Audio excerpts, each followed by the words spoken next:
Milli kimlik şüurda formalaşır və bunu sıxıcı, boğucu kimi də etmək lazım deyil. Bu türklərə sırnaşan milli kimlik var. Hər kəsin düşmən olmaq falan. Bu da bizə lazım deyil. Belə şeyləri qoyun qırağa.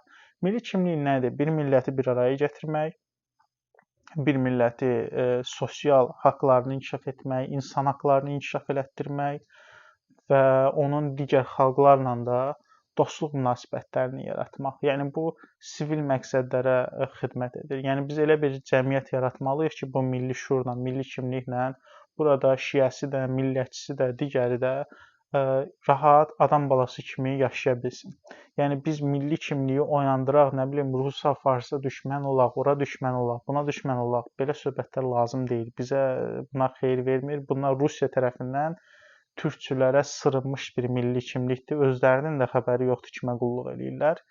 Bizə belə bir şey lazım deyil. Yəni türklərin tutduğu yol tamam səhv yoldur.